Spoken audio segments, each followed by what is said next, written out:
Hi guys, my name is Jasmine Lerma. I'm a criminal justice major. Today I will be talking to you about what I think the relationship between money and happiness is.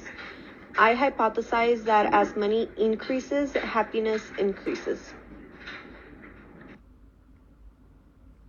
A study conducted in 2014, it was found that spending money on others makes people happier. In this same study, it was also found that spending money on others influences people's health by actually increasing it.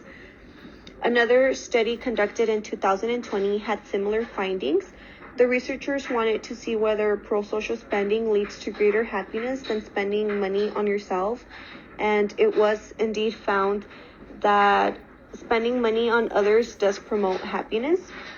However, in a study conducted in 2010, it was found that nations who do good economically did only modestly well in social psychological prosperity compared to those nations that were ranked middle class who did great in social psychological prosperity.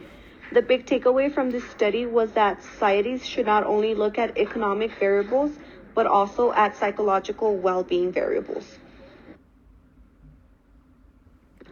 My hypothesis is as money increases, happiness increases. Money being the independent variable and happiness being the dependent variable. This is a positive relationship. I was able to administer a survey to 7 of my classmates, and I had the honor to interview one of my classmates. Here are some interesting findings for my survey. So 71.4% of my participants agreed with the statement, as money increases, happiness increases. I also asked my participants if they sometimes wished for more money than what they have now, and 86% of them answered yes. The one statement that all 7 of my participants agreed on was that they would be satisfied with having more than enough money to provide for themselves and for their families. Although not all of my participants think that money is the main root of happiness, I think that it can, however, influence it or be a factor to it, therefore increasing it. However, the person I interviewed believed that there is no connection between money and happiness, but she did say that she receives happiness out of spending money on others.